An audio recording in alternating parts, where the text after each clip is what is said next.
You got something for Drew?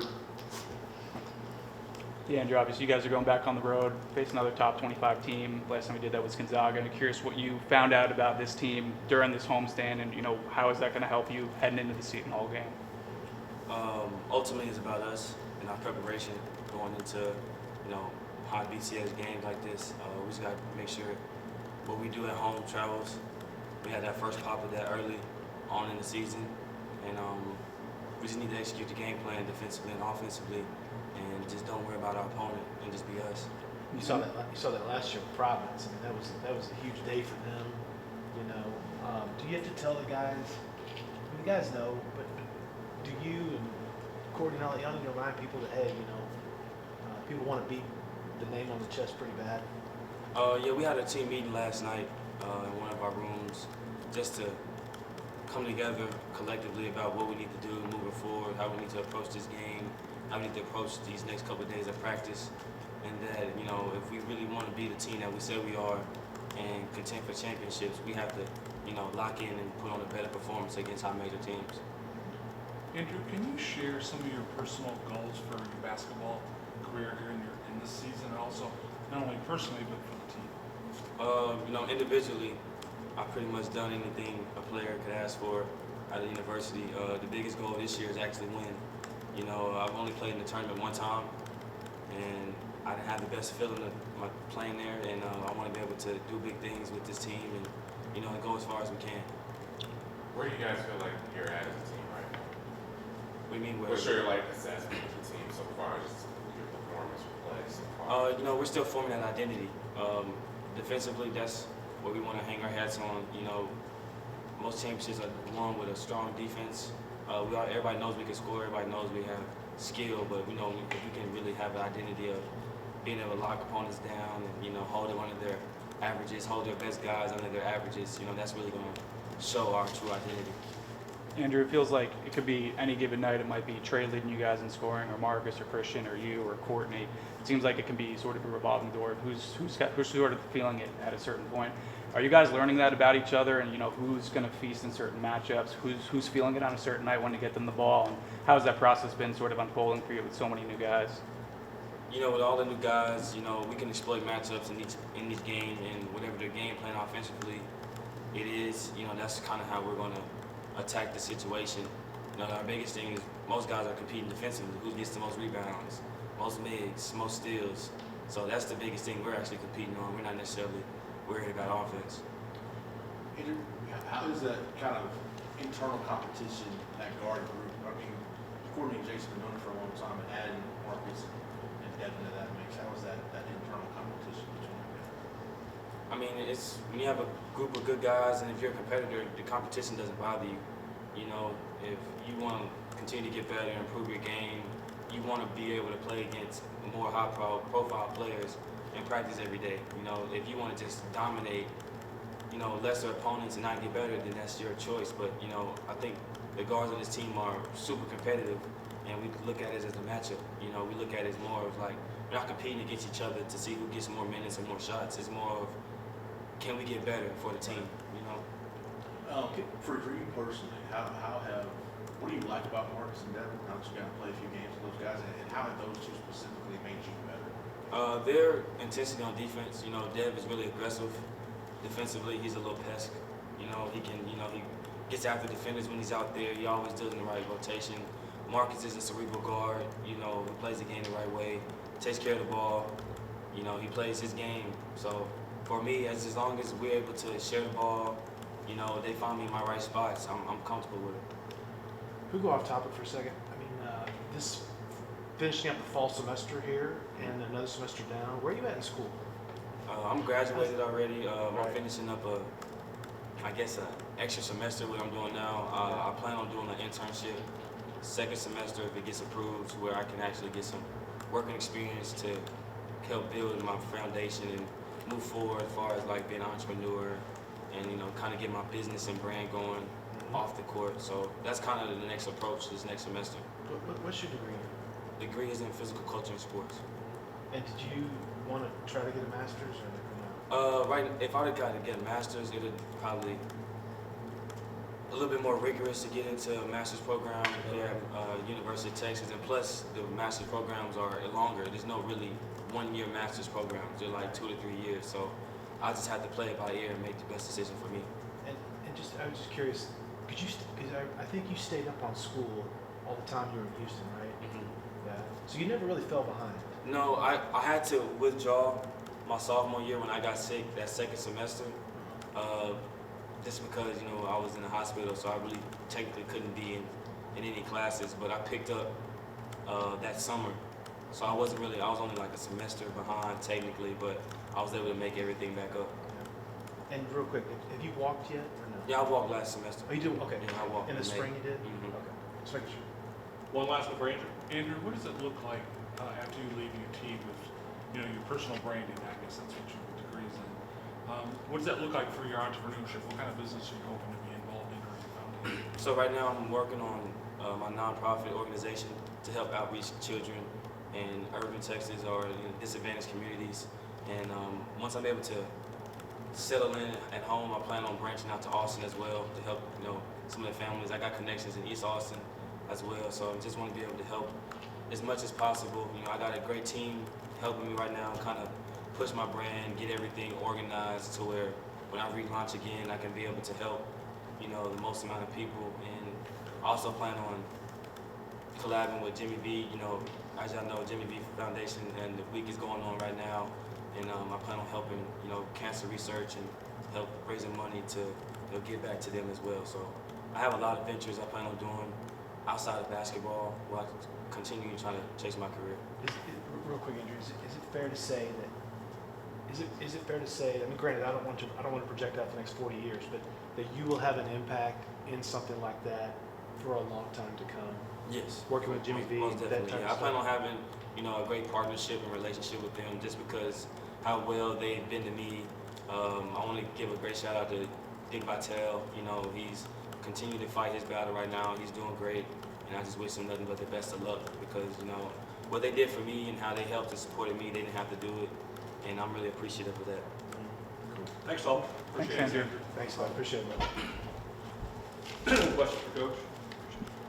Coach, you retweeted last night a message that Nick Saban had about the rat poison media. Can you briefly talk about the impact that has on players and coaches and teams, but also combat that with something positive? What did you learn about not only your team, but the fans after the Gregory Jim? I don't do great on the double questions, you know, got a little ADD. So the first one, Coach Saban, somebody I have a lot of respect for. I had a chance to spend some time with him a couple years ago, and a lot of things that we do right now in our program are based on Coach Saban. He's somebody I think is a lead at what he does, and I think we're always striving to study elite people.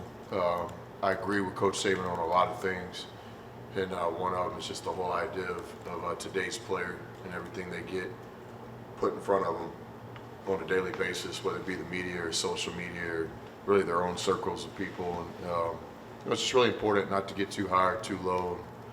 You know, it's like Prince today, Frog tomorrow. You know, Peacock today, Feather Duster tomorrow. And you just got to understand you can't get too high or too low. And I think Coach Saban's one of the best, if not the best, to ever do this on keeping his teams in reality. What was the second part, Gregory? Yeah, just what did you learn about not only your team, but the fans after the game at Gregory Jim? Yeah, I don't know if I learned anything. Maybe you know, strengthen the views that I already knew about our fan base. I mean, that's the vision here. If we can create a home court advantage that's consistent, and if we can develop a relationship with our student body this year in the Irwin Center, next year in the new arena, and you know, I think our program could be something to reckon with. To me, the energy of a basketball game always comes from the student section. Goes all the way down to the Final Four. I mean, there's a reason they put those students behind the goals. You know, even in the Final Four, you know, the students are the focal part of the whole deal. So this is college basketball, and that's what it's all about. Chris, before we get into too much basketball, I want to ask you about Andrew. It's likely that, you know, this is going to be hit for him. Fall semester's over, spring semester. Just what have you thought about him and being around him and his story and just hearing what he's saying right there about he's going to work with Jimmy V and all that going forward? what he means to the program. Yeah, Drew's the real deal. You know, him and I shared the same hometown of Irving, Texas, so I've known about Drew for a long time. Had a few conversations with Shaka over the years about Drew, so I knew I was getting into a high character guy. He's as good as advertised. He's a really intelligent guy, smart guy. He's overcome a lot of adversity in his life, on the court and off the court. Just somebody I have a lot of respect for. He's what's good about college basketball. I mean, I think the headlines are always, you know, the stir the pot controversy, but to me, there's stories like Drew in college basketball that deserve the attention too. As you guys know, I went to the Dick Vitale Gala with him last spring, shortly after getting the job, and me and Drew went out there together, and he brought down the house. I mean, Coach Vitale said it himself. He said, in all my years of hearing people get up here and speak, myself included, I've never heard anything more impressive than Andrew Jones. The next day, after the gala, Coach Vitale invites people over to his house, kind of a select group of people. They've got some of the kids fighting cancer over there and things like that. And Coach Vitale asked Drew to speak again, and that's how good and powerful he was. So I think he'll play professional basketball for a long time. You know, his game speaks for itself too. To me, pros know how to improve from year to year. And you think about Drew, guys, he's always been kind of a 1 assist to 1 turnover guy. And I'm sure you guys know he's about 2 to 1 right now. He's one of the league leaders in the country in steals in the Big 12 and the national stats. So even though he's an older, kind of experienced player, he's making improvements in his game. And when you can do that, you know, to me, that's one of the signs that you got a chance to be a pro. And when you have a guy like that who's been through so much and has fought and has persevered, what kind of impact does that have on the rest of the guys on the team when they get to be around somebody like Andrew? Yeah, that'd be a great question for the guys. I don't want to answer that for him, but I know that Drew's a guy that's got a lot of respect in the locker room. I think in our world, you know, we kind of live or die by our last basketball game and what the scoreboard said, but we all know there's more important things in basketball, and we've got the best example maybe of all sports sitting in our locker room every day. And then just shifting, you know, what have you seen scouting? Seton Hall obviously went up and beat Michigan on the road, you know, good rebounding team. You know, where do you have to attack them? You know, what do you have to be on the lookout for? Yeah, I think there's a handful of teams in the country, you know, each year as the season goes on that are real contenders. And Seton Hall is definitely in that neighborhood. You know, they've played, obviously won't beat Michigan, as you said, and, you know, they're literally a basket away from being a top 5 or 6 team right now. They're 2-1 in BCS games. They're a basket away from being 3-0. They're an older team, experienced.